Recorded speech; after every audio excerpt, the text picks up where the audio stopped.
आप मिट्टी का ढेला ऊपर फेंको, वो लौट कर नीचे आएगा। अग्नि को आप कितने भी कुआं में जलाओ, गड्ढे में जलाओ, ऊपर की ओर बढ़ेगी। हवा हमेशा एक से दूसरी दिशा की ओर जाएगी। पानी हमेशा ऊपर से नीचे की ओर आता है। ऐसे ही हम सब आत्मा परमात्मा का अंश हैं। इसलिए जब भी शरीर का त्याग होता है तो हम जरूर एक बार परमात्मा में जाकर मिलते हैं। फिर कर्म अनुसार पुनः परमात्मा जो भी हमें अंश रूप में देते हैं शरीर, उस शरीर में हम प्रवेश हो जाते हैं। पर एक बार तो हम प्रभु से जुड़ते जरूर हैं मृत्यु के बाद, क्योंकि हम उसके ही अंश हैं। और अंश वही जाता है जहां उसका अंशी होता है, डीएनए होता है, वो वहीं पहुंचता है। जैसे कहा मैंने, मिट्टी की ओर आती है, अग्नि की ओर बढ़ती है। सूर्य ऊपर है, इसीलिए सारी अग्नि का प्रभाव ऊपर की ओर होता है। हवा दिशाओं में बह रही है, इसीलिए हवा को आप इधर से उधर रोक नहीं सकते, वो दिशाओं में बहती रहती है। ऐसे ही जीवात्मा परमात्मा से मिलता जरूर है, क्योंकि उसका ही स्वरूप आत्मा है। इसीलिए मेरा मरण होगा, आपका मरण होगा, तो हम चाहे क्षण भर के लिए ही सही, पर एक बार अपने अंश से, अपने ईश्वर से मिलेंगे। फिर वो परमात्मा जो भी न्याय हमारे साथ करेगा, उस आधार पर हमारा जन्म होगा, जीवन होगा, सौंदर्य होगा, बुद्धि होगी, विचार होंगे, संगति होगी।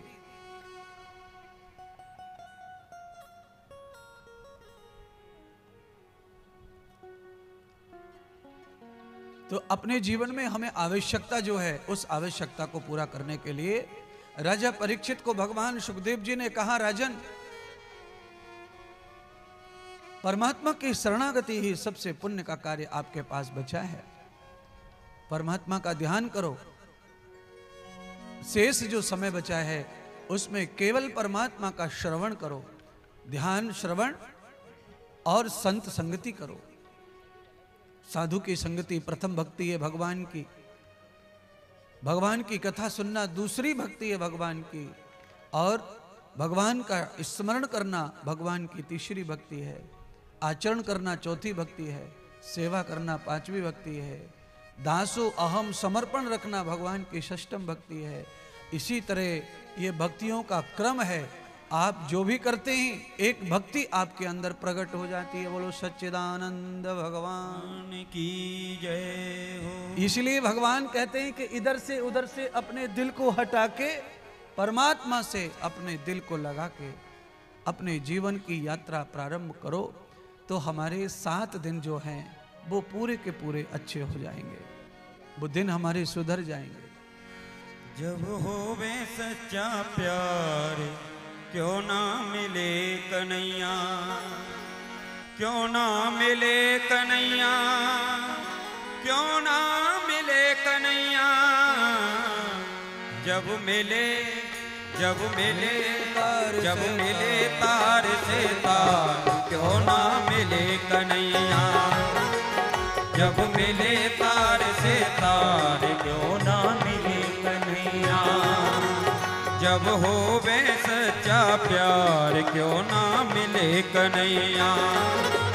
जब होवे सच्चा प्यार, क्यों ना मिले कन्हैया। क्यों ना मिले कन्हैया, क्यों ना मिले कन्हैया। क्यों ना मिले कन्हैया, क्यों ना मिले कन्हैया। जब मिले जब मिले जब मिले तार से तार, क्यों ना मिले कन्हैया। जब मिले तार से तार, क्यों ना मिले कन्हैया। जब होवे सच्चा प्यार, क्यों ना मिले कन्हैया। जब होवे सच्चा प्यार, क्यों ना मिले। तालियों की सेवा करते हुए बोलिए श्री बांके बिहारी लाल की।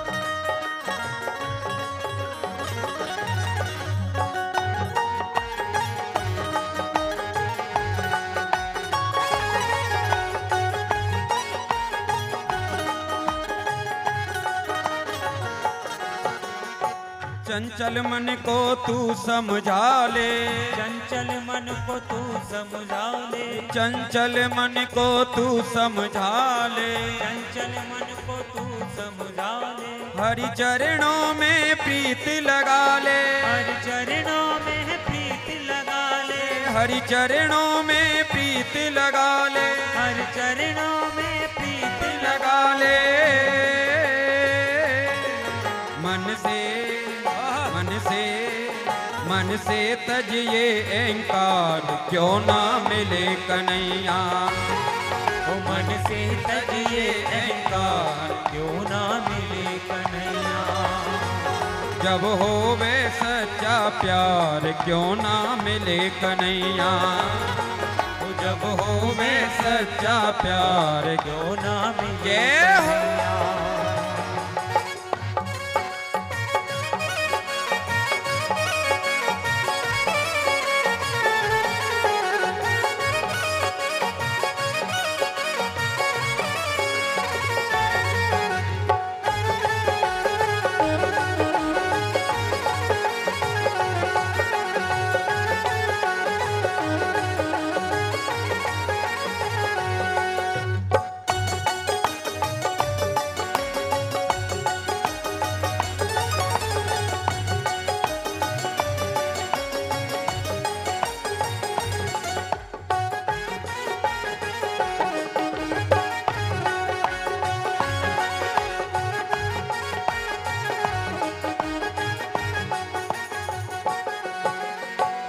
पिता ने जब प्रहलाद सताया, पिता ने जब प्रहलाद सताया, पिता ने जब प्रहलाद सताया, पिता ने जब प्रहलाद सताया, अपने प्रभु का ध्यान लगाया, अपने प्रभु का ध्यान लगाया, अपने प्रभु का ध्यान लगाया, अपने प्रभु का ध्यान लगाया।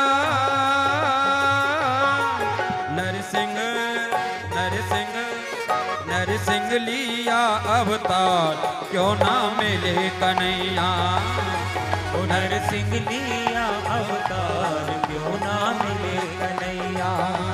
क्यों ना मिले कन्हैया, क्यों ना मिले कन्हैया। ओ क्यों ना मिले कन्हैया, ओ क्यों ना मिले कन्हैया।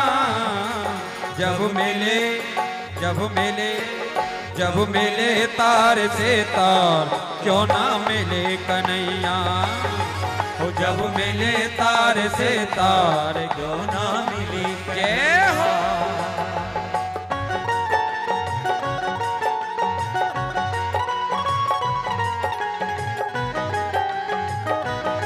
तालियों की सेवा करते हुए बोलिए सतगुरुदेव भगवान की जय हो।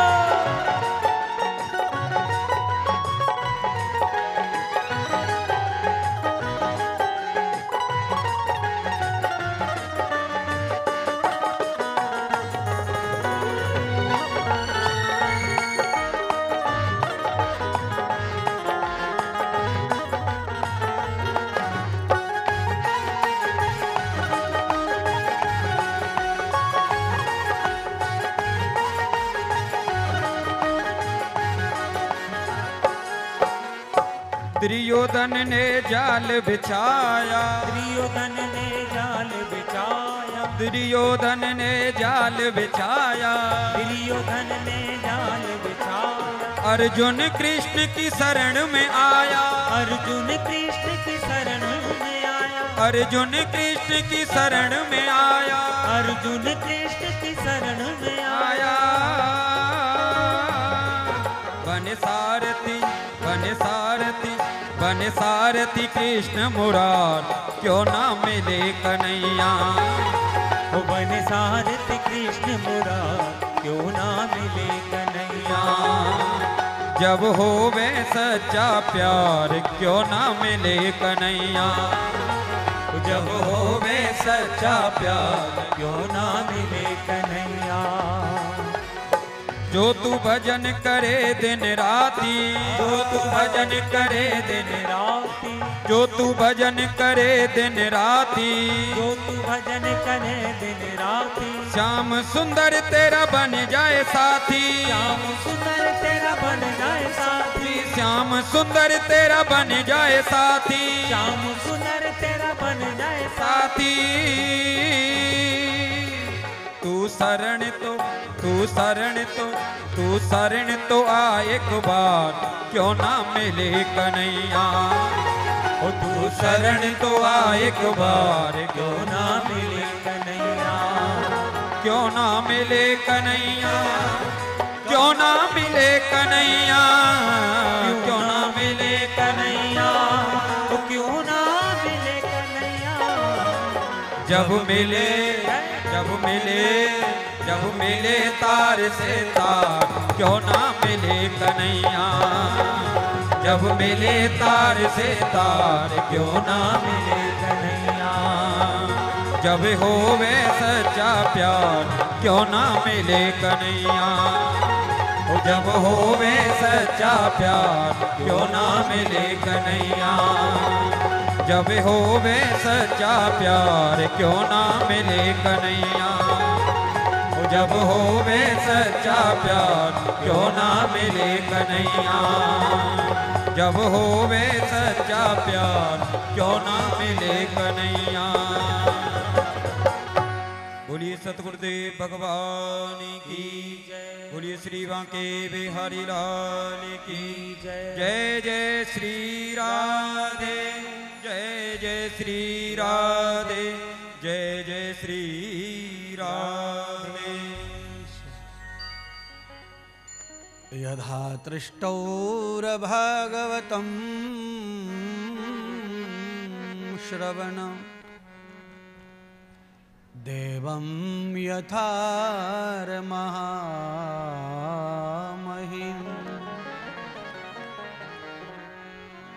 सामवेदौ यथा रागं छन्दसे रूपपाद्यय। भगवान श्री सुखदेव जी राजा परीक्षित को राग में, पद में और गद्य में अलग अलग प्रकार से कथा का श्रवण कराने लगे।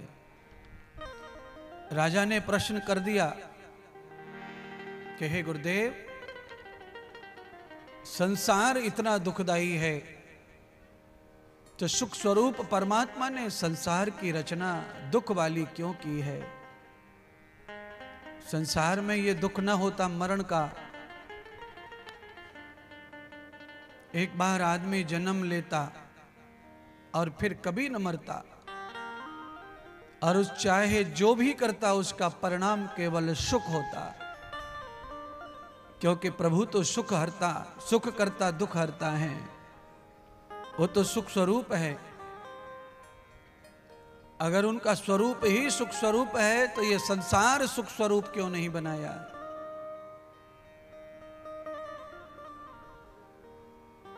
तब भगवान सुखदेव जी समाधान करते हैं राजा परीक्षित का। हे राजन, परमात्मा संसार जब रचते हैं तो उसमें किसी भी प्रकार की कोई कमी नहीं छोड़ते। राजन, संसार में जो घटना घट रही है दुख के रूप में, क्लेश के रूप में, चिंता टेंशन के रूप में, अपमान बेइज्जती के रूप में, ये सब व्यक्ति के अपने कर्मों का अगला पिछला फल है। और फल के भोगने के लिए ही परमात्मा ने जीव का कल्याण करने के लिए संसार की रचना की है। कुम्हार मटका बनाते समय ये नहीं सोचता कि उसके मटके में कोई कमी रह जाए, और कोई कमी दिखती भी है तो कुम्हार उस कमी को पूर्णतः जल्दी से जल्दी ठीक करता है। उस पर लेप लगाता है, पट्टी लगाता है, उस पे कलर लगाता है, मटके में पानी भी रुके, ठंडा भी हो और सुंदर भी लगे मटका। ये सारा ख्याल प्रजापति को यानी कुंभार को होता है। टेलर कपड़ा सिलता है, सिलने के बाद एक एक कोने को कपड़े को देखता है, कहीं धागा तो फंसा नहीं रह गया, कहीं कोई गंदगी तो नहीं रह गई। तो भगवान जब संसार रचते हैं तो वो कमी नहीं छोड़ते। कमी जो संसार में हमें दिखती है भगवान की रचना में इसीलिए दिखती है क्योंकि हमें रचने वाले का वास्तविक स्वरूप मालूम नहीं है। भगवान के बारे में ज़्यादातर लोग इतना ही जानते हैं कि ये हनुमान जी है, ये राम जी हैं, ये किशन है और ये शिव जी है, ये फलाने जी है, ये दुर्गा जी है, भैरव बाबा है, बस इतना जानते हैं। भैरव बाबा का क्या स्वभाव है, हनुमान जी का क्या स्वभाव है, राम जी का क्या स्वभाव है, उनका क्या कर्तव्य है, यह कोई जानना नहीं चाहता है। भगवान का गुण कर्म स्वभाव ये तीनों की फर्क जब होती है जब आप नित्य किसी महान संत गुरु के चरणों में बैठते हो और वहां रोज सत्संग संवाद करते हो, रोज अच्छी चर्चा करते हो। महात्मा के पास, संत के पास बैठने के बाद आपको संसार की उलू फुलू बातों को छोड़ करके मार्मिक बातों की चर्चा करते रहना चाहिए। वहां से भेद खुलता है भगवान के स्वरूप का, भगवान के गुण का, भगवान के कर्म का। गुण कर्म स्वभाव जिसका समझ में आपको आ जाएगा तो आपकी अनन्य भक्ति और बढ़ जाएगी, अति श्रद्धा बढ़ जाएगी आपके।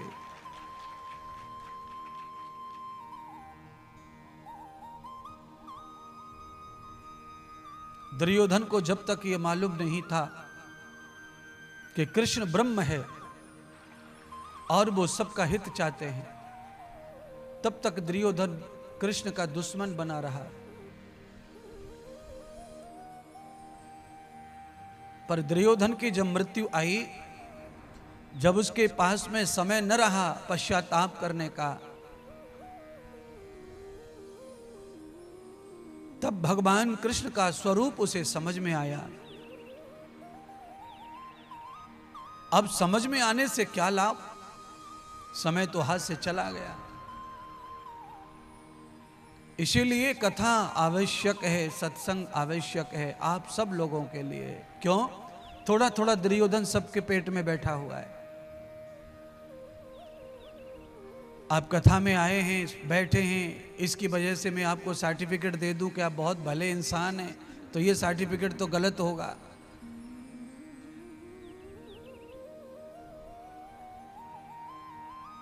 आपके अंदर न जाने कितने ऐसे दोष हैं जो दुर्योधन से मिलते हैं, दुशासन से मिलते हैं।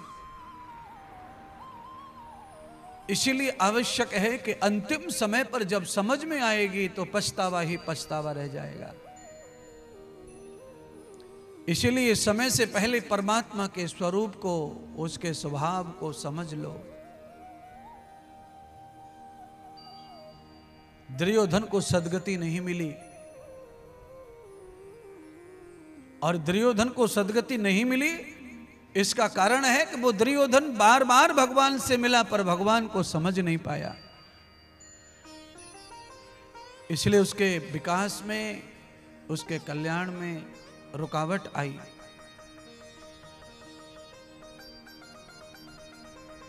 पांडवों ने लाखों लोगों को मार डाला, उसके बाद भी उनका उद्धार हो गया।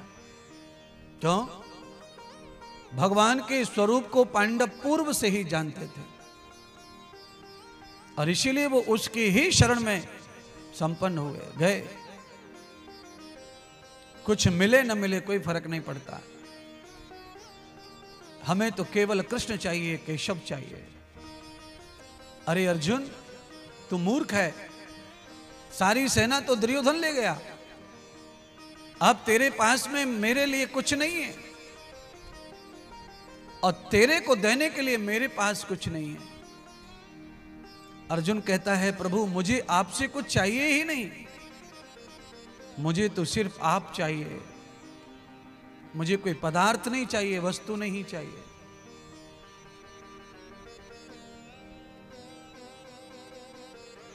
वस्तु और पदार्थ सारे नश्वर हैं, आज है कल विनाश हो जाएगा।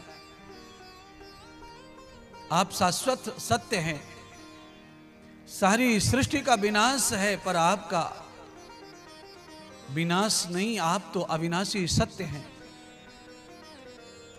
इसलिए जिसके साथ अविनाशी परमात्मा है, उसका दुर्योधन क्या, दुशासन क्या, 18 अक्षौणी सेना भी कुछ नहीं कर पाएगी। इसलिए हे केशव, आप हमारे प्रभु, हम आपके दास। कभी कभी माता बहनों बंधुओं, जहां तलवार काम नहीं करती, बंदूक काम नहीं करती, वहां पर आशीर्वाद काम करता है।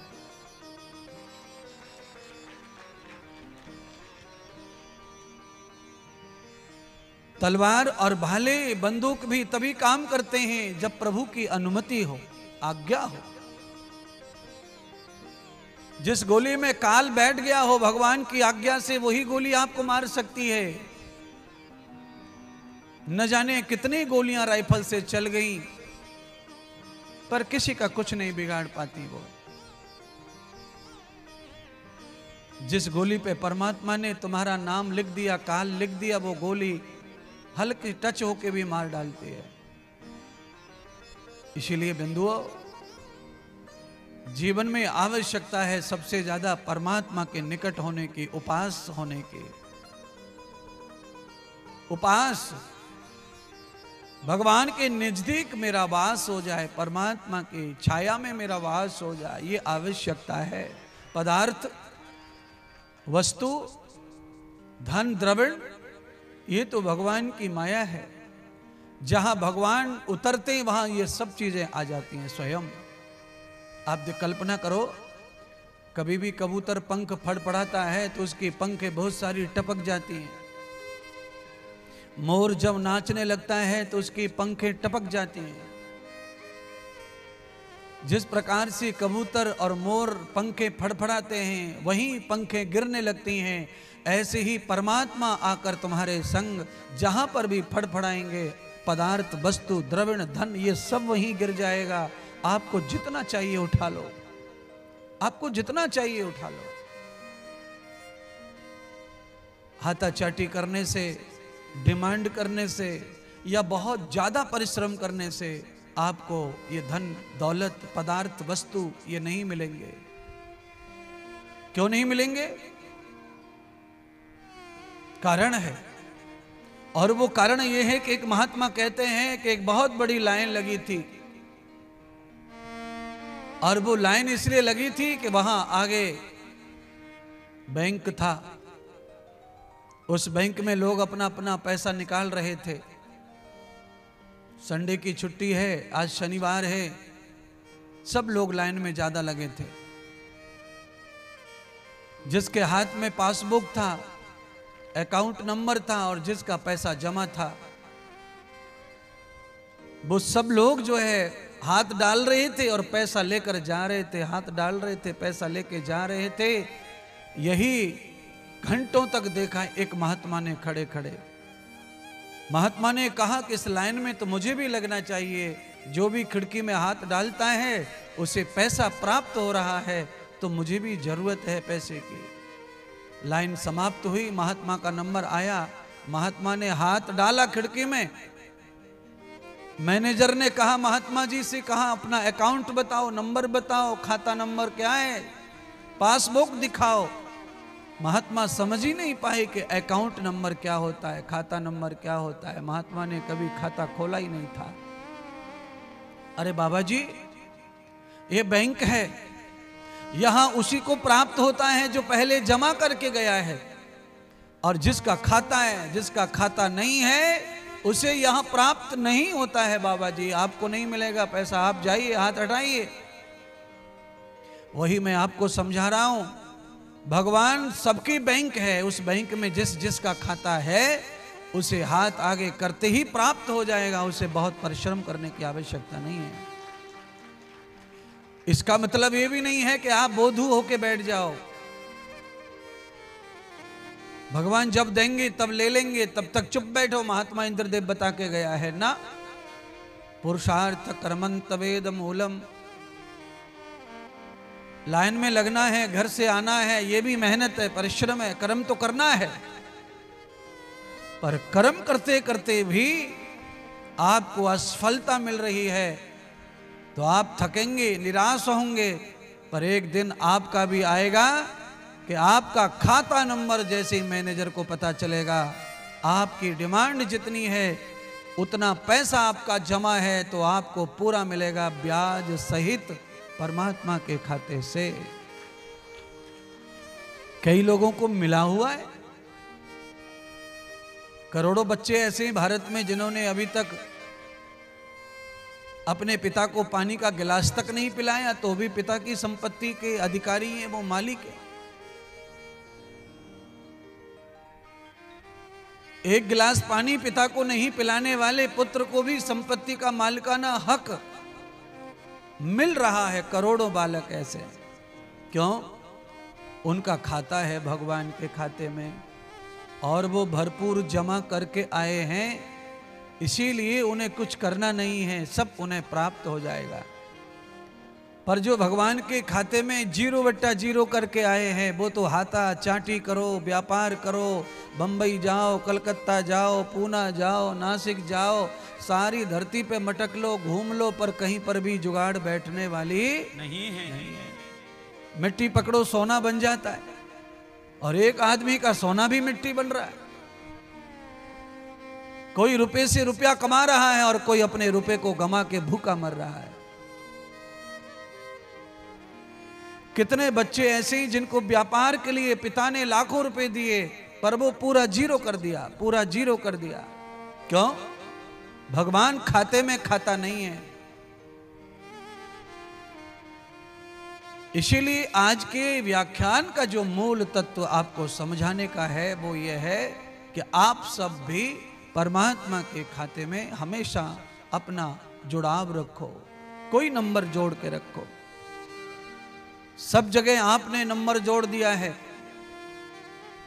दुष्ट से दुष्ट आदमी के पास भी आपका नंबर है, पर परमात्मा के पास आपका नंबर नहीं है। ये गलत बात है। केवल मनोरंजन के लिए नंबर नहीं देना लेना किसी को, उसका सही उपयोग हो।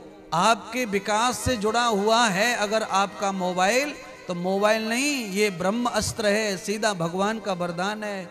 अगर ये मोबाइल आपके मनोरंजन से जुड़ा हुआ है तो ये आपका नाश करने वाली बहुत बड़ा जहर है।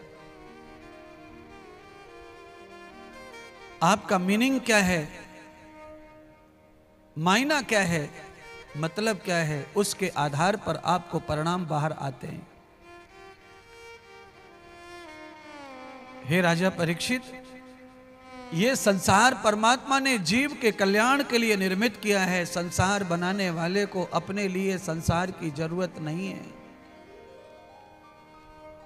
निरंतरम निर्द्वंद निराकार मूलम भवन्तस्मिन् भूतंश्च भविष्यश्च यावते वर्तयोगिताम्। तीनों कालों में समान रूप से जो बसा हुआ है, उसे कहीं बसने की जरूरत नहीं रहती है। जो पहले से ही बसा हुआ है तीनों कालों में, उसे यहां वहां बसने की जरूरत नहीं है। और उसे किसी के द्वारा निर्मित मंदिर में भी बैठने की जरूरत नहीं है। यह मंदिर बनवाना, मंदिर में परमात्मा को बिठाना, ये सब हम मतलबी लोगों का काम है। परमात्मा ने आज तक किसी को नहीं कहा कि मेरे लिए मंदिर बनवाओ, मूर्ति लाओ, मुझे पधराओ, मेरी प्राण प्रतिष्ठा करवाओ। क्यों? सब में प्राण डालने वाले को अपने प्राण प्रतिष्ठा की कोई जरूरत नहीं है। अच्छा बताओ, जो सारी दुनिया में प्राण डालता हो, उसमें प्राण डालने वाले धरती पर मिल जाते हैं आपको? बोलो, डलवा लो प्राण। प्राण पड़ते नहीं हैं, प्राण डाल दिए, इस भावना को आप मान लो। इसका प्राण प्रतिष्ठा का मतलब यही है।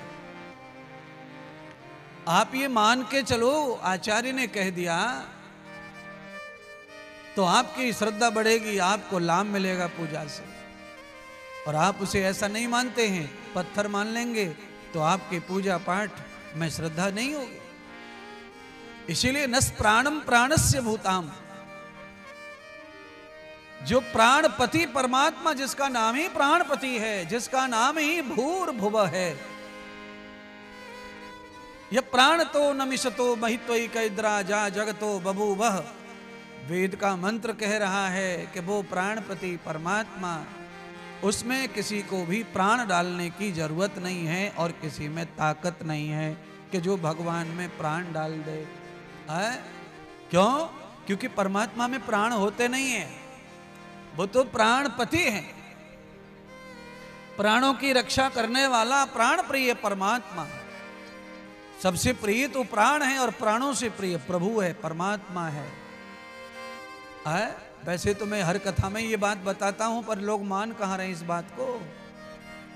लोग अपने ही प्राणों से अत्यधिक प्रेम करते हैं, करना चाहिए, और यही सत्य है। कोई चाहे कितना भी झूठ बोले कि तुम मुझे प्राणों से प्यारे हो, तुम मुझे प्राणों से प्यारी हो, तुम मुझे प्राणों से प्यारे हो, ये सिवाय झूठ के और कुछ भी नहीं है। ये बहुत झूठ है, महाझूठ है। प्राणों से प्यारी तो कुछ नहीं है, अपना ही प्राण है सबसे प्यारा। हाँ, और प्राणों से प्यारा अगर संसार में कुछ है तो वो केवल प्राण प्रिय परमात्मा है। इसीलिए आज नई बात सुनी हो तो दिमाग में बिठाओ और आज से प्राणपति परमात्मा को अपने से ज्यादा चाहने लगो, स्वयं से भी ज्यादा परमात्मा को चाहो, प्राणपति को चाहो। अगर प्राणपति प्रसन्न है तुम्हारे प्रेम से तो तुम्हारे प्राण सुरक्षित रहेंगे, तुम्हारे प्राणों को संकट नहीं आएगा, तुम्हारे प्राण सुरक्षित है। अगर प्राणपति तुमसे प्रसन्न नहीं है तो प्राण तुम्हारे हर समय संकट में है। संकट हरता कौन है? गणेश जी की आरती मराठी में कैसे गाते हैं आप गाओ? हाँ, कौन है सुख हरता, करता, दुख हरता? आप सब गाते हो, गा गा करके सब सफेद हो गए, पर अभी तक अर्थ का कोई महत्व नहीं है। रोज गाते हैं महाराज, एक दिन भी नहीं, रोज। अभी 1 महीने पहले गए, पूरे 11 दिन के थे इस बार तो गणेश जी। दिन में कई कई बार होती आरती, सुख करता, दुख हरता, वरता। बोलिए, रोज कह रहा है व्यक्ति, सुबह शाम कह रहा है, पर उस पर विश्वास टिका के नहीं रखता है। इसलिए हे राजा चक्रवर्ती सम्राट परीक्षित, ये संसार भगवान ने दुख के लिए बनाया नहीं है। संसार परमात्मा ने मुक्ति का केंद्र बनाया है। ये संसार अपने अपने कर्मों से प्राणी दुख और सुख भोगता है। संसार में सुख दुख नहीं है पारे। संसार तो मुक्ति केंद्र है, भक्ति केंद्र है। यहाँ न जाने कितने कितने करोड़ लोग हैं जिनको मुक्ति प्राप्त हो गई, भक्ति प्राप्त हो गई, शांति प्राप्त हो गई, परमात्मा प्राप्त हो गए। और करोड़ों लोग हैं जो रो रहे हैं, तड़प रहे हैं, बिलख रहे हैं, परेशान हैं। ये दोनों साथ साथ चल रहा है संसार पर। क्यों? संसार का यही धर्म है, यही स्वरूप है। कैसा स्वरूप है संसार का?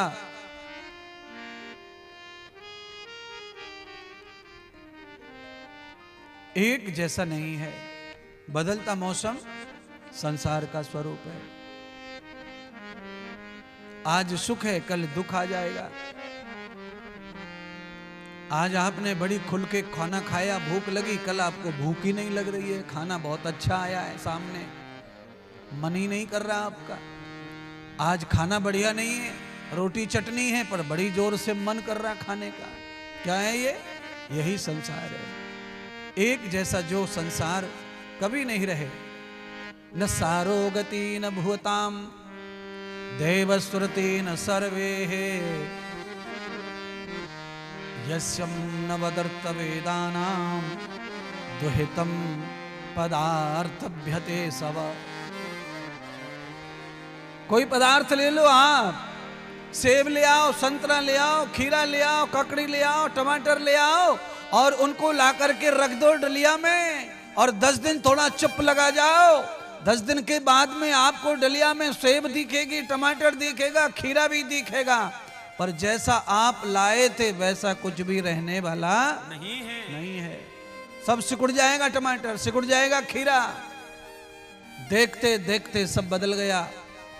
और आपने कोई आग नहीं लगा दी उसमें, अपने आप उनका स्वभाव है कि वो परिवर्तन कर जाएंगे। आप भी कैसे थे और देखते देखते देखो आप कैसे हो गए हैं। आप में कितना बदलाव आया है। मैं तो आपको कब से देख रहा हूं, आप में बदलाव इतना आ चुका है। क्यों? ये परिवर्तन संसार का नियम है, बदलाव संसार का नियम है। आप सामान्य जीव हैं, इसीलिए मैं बार बार आपसे कह रहा हूं कि आप परमात्मा को अपने प्राणों से भी अधिक मोह प्रेम करो। आपको कोई कमी नहीं रहेगी संसार में सुख की, वो गोद में बिठा लेता है।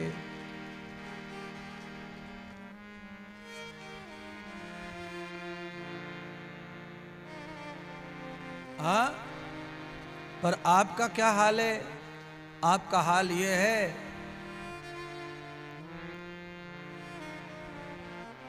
मुझे गाना याद आ जाता है कथा में बार बार है। एक गाना आपने बहुत सुना है ना पहले, दिल के टुकड़े हजार हुए, एक यहां गिरा एक वहां गिरा। बताओ, दिल के भी टुकड़े हो गए शीशे की तरह, और दिल यहां वहां गिरता फिर रहा। इतना कमजोर, इतना गरीब है बेचारा दिल। इसीलिए मुझे लगता है ऐसा कि आप अपने दिल और दिमाग को परमात्मा के साथ में अटैच करो और उसके बाद आप संसार करो। फिर आप देखो संसार में कैसे सद्बुद्धि से काम चलता है, कितना बढ़िया काम चलता है, कितना अच्छे से आपका संसार आगे बढ़ता है।